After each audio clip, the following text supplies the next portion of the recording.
amigos do canal Estudos Espíritas por Angélica e Ricardo. Espero que todos estejam bem, com saúde e animados para o nosso estudo de hoje. Vamos hoje ver o item 16 do capítulo 19, que fala sobre reconhece-se o cristão pelas suas obras. Mas antes, vamos sentar confortavelmente em nossas cadeiras, elevar os nossos pensamentos aos bons espíritos, pedindo maior compreensão para as palavras do Evangelho, fazendo com a prece que Jesus nos ensinou. Pai nosso que estás nos céus, santificado seja o vosso nome. Venha a nós o vosso reino, seja feita a vossa vontade, assim na terra como no céu. O pão nosso de cada dia dai-nos hoje. Perdoai as nossas ofensas, assim como perdoarmos a quem nos tem ofendido. Não nos deixes cair em tentação, mas livrai-nos do mal, porque vosso é o reino, o poder e a glória para todo sempre. O Evangelho começa dizendo: Aqueles que me dizem, Senhor, Senhor, não entrarão no reino dos céus, mas só aquele que faz a vontade de meu Pai que está nos céus. Escutai essas palavras do Senhor, todos vós que repelis a doutrina espírita como a obra do demônio. Abri os vossos ouvidos, pois o momento de ouvir chegou.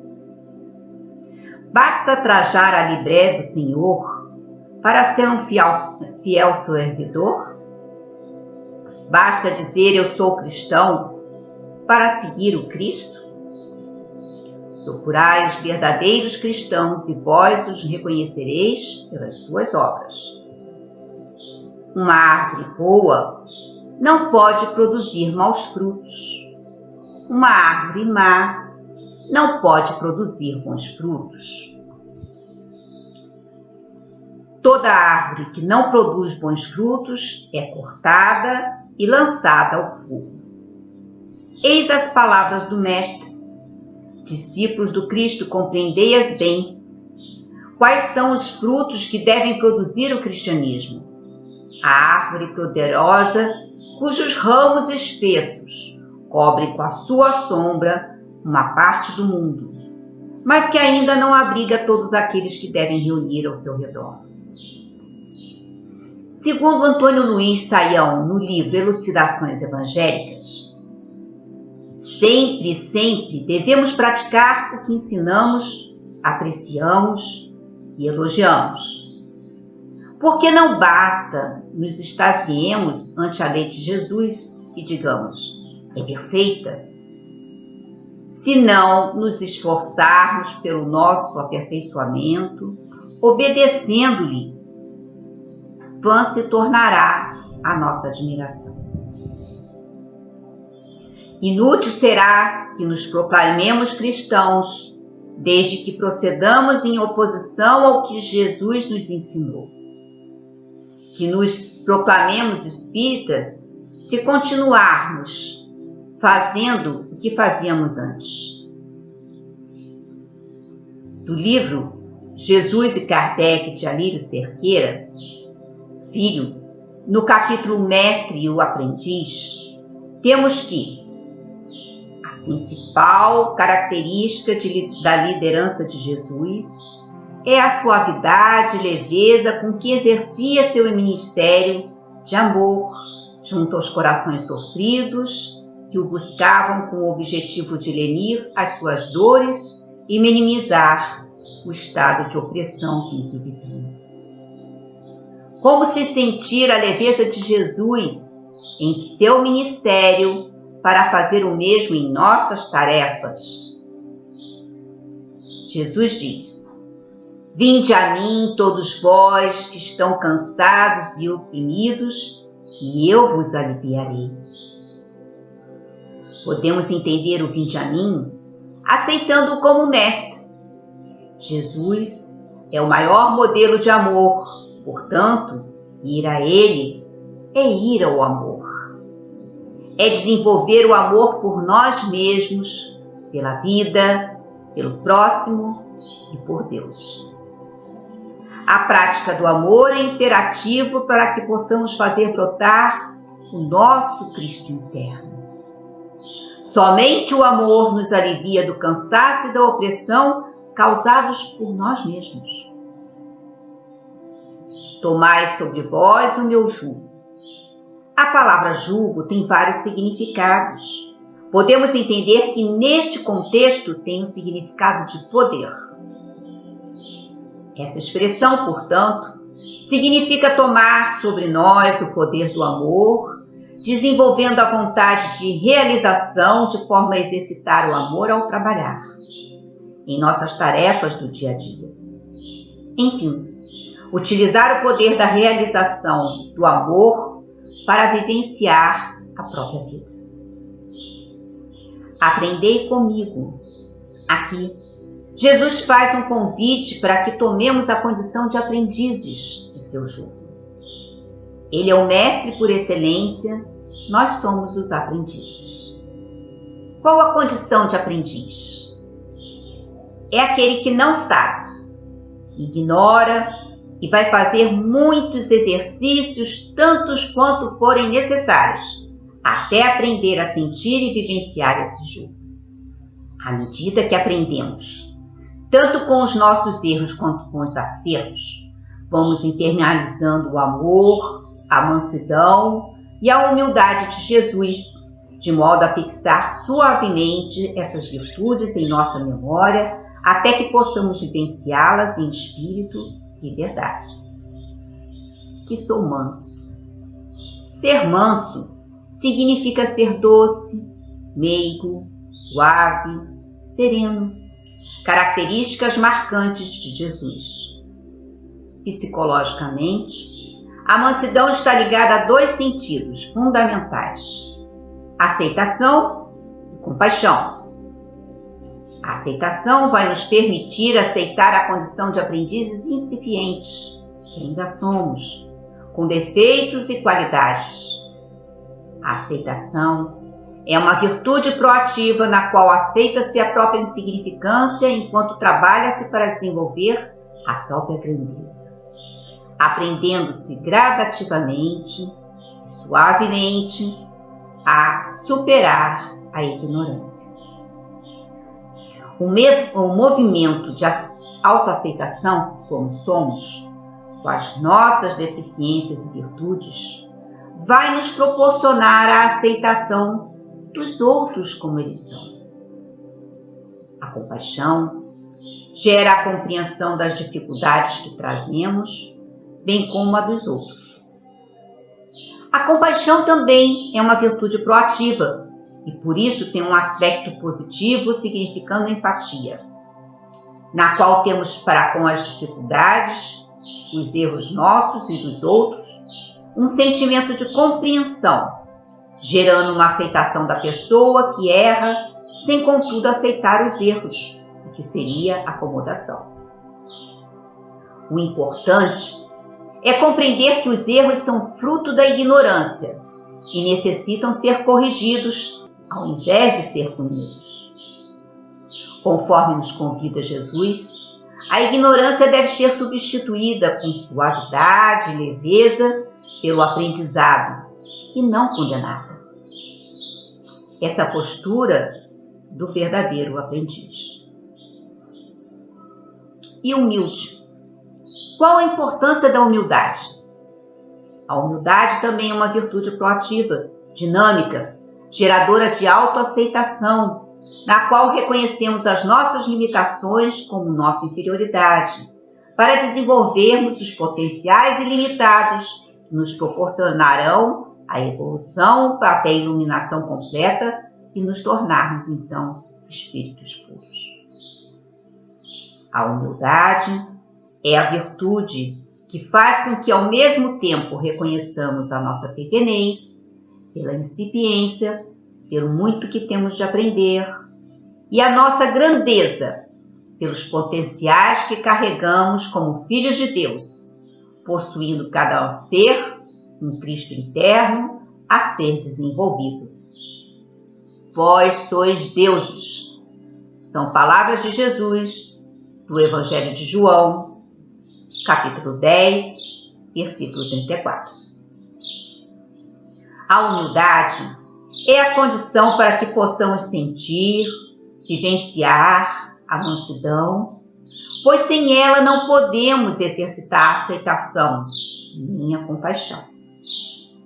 O orgulho não permitiria que esse exercício de humildade para nos tornar mansos de coração. Isso significa que para podermos vivenciar as virtudes do amor, mansidão e humildade, bem como todas as demais, o aprendiz deverá superar 3 níveis de ignorância: a do não saber, a do não sentir e a do não vivenciar.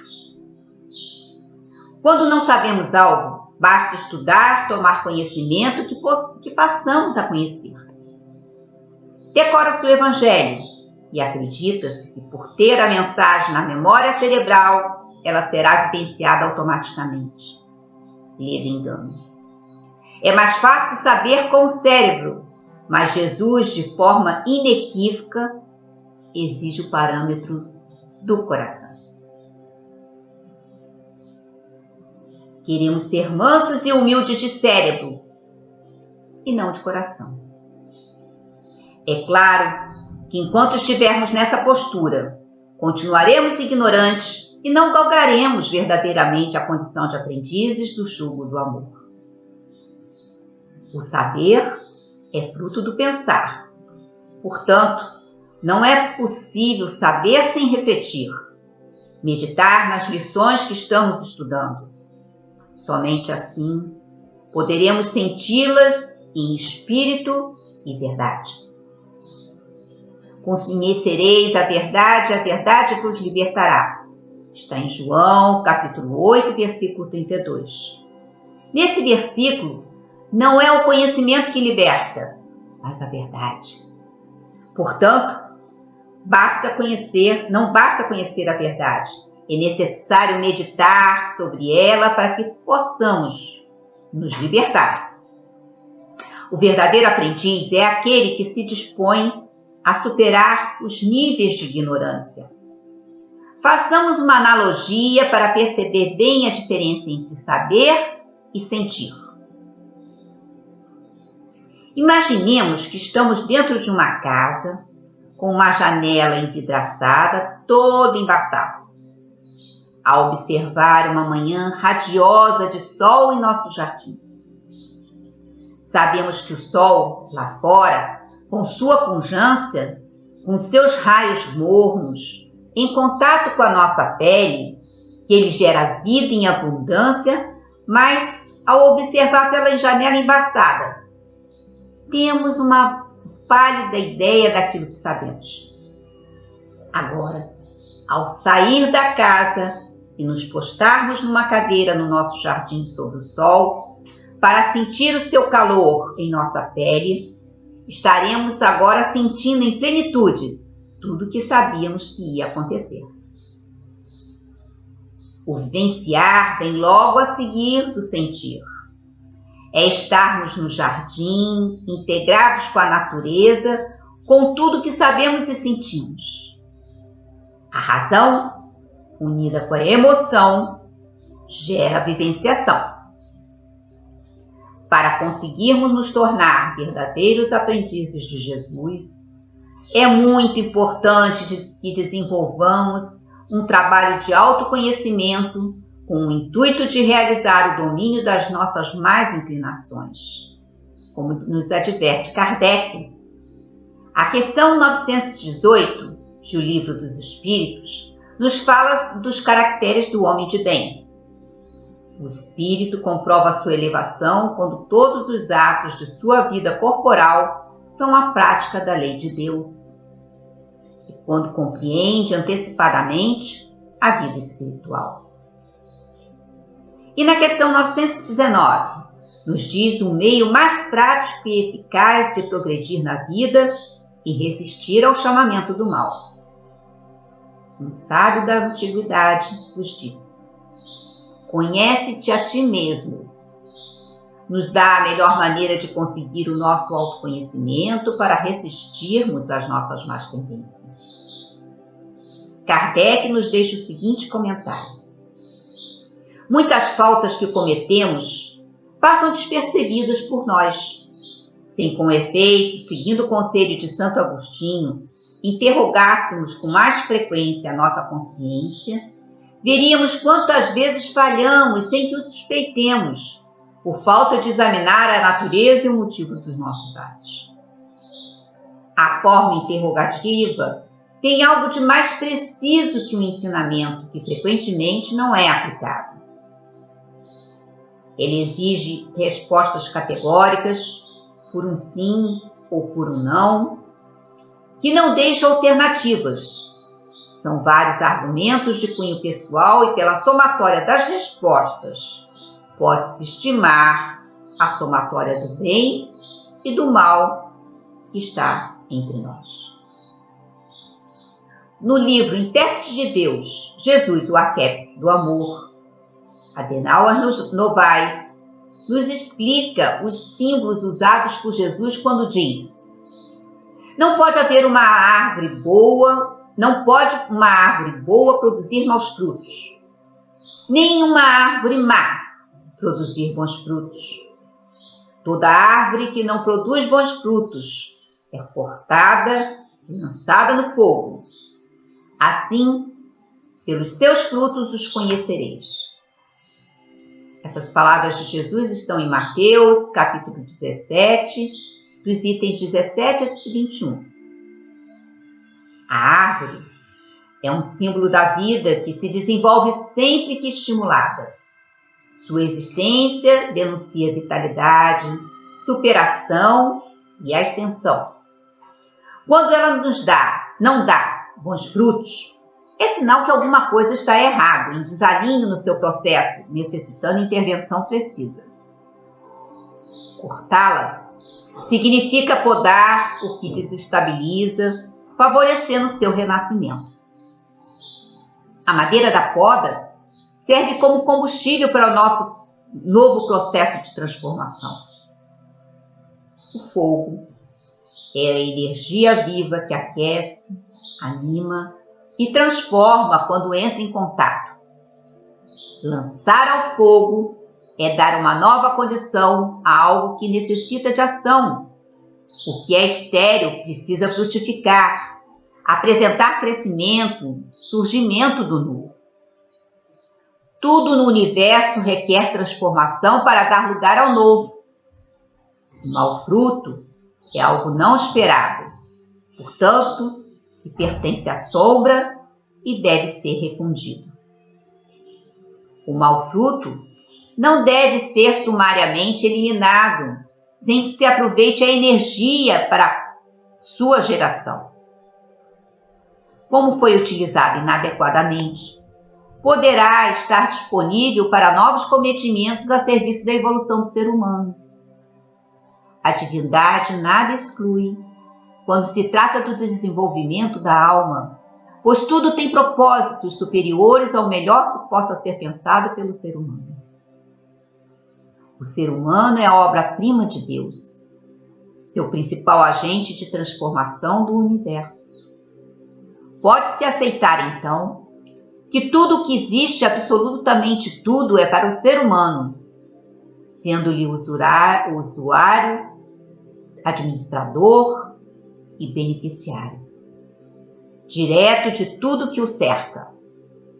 Seus frutos são, na realidade, as consequências do que ele é capaz de ser, de fazer e de criar no mundo.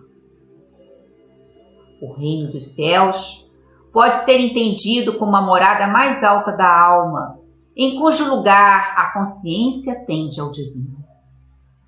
Ali se encontra o foco da atenção da vida consciente do espírito.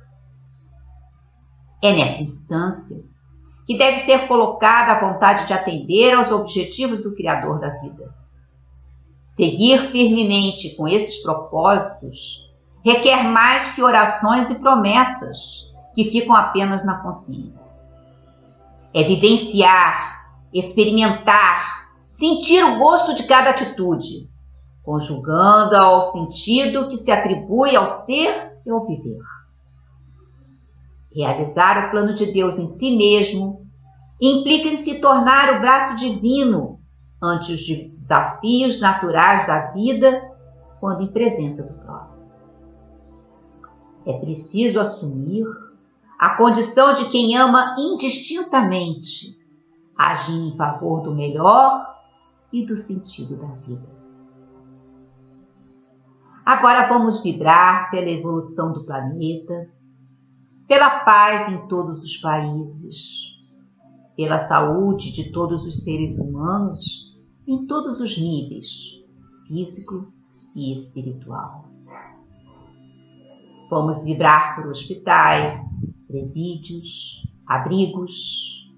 Vamos vibrar por nossa comunidade, pelos vários segmentos religiosos, pelas casas espíritas, pela nossa casa espírita. Vamos vibrar pelos nossos parentes, amigos e aqueles que têm algo contra nós. Vamos pedir licença para vibrar por nós mesmos e deixar uma vibração para aquele local onde ela se faz mais necessária. Vamos agradecer ao Criador que tudo providencia para a nossa felicidade. Vamos agradecer a Jesus pelo seu Evangelho de luz. Eu quero agradecer a você que nos acompanha nos estudos desse canal. Se gostou, dê o seu positivo, faça um comentário ou uma crítica, clique no sininho e você receberá uma mensagem sempre que houver uma nova postagem. Até a próxima semana e desejo a todos muita paz.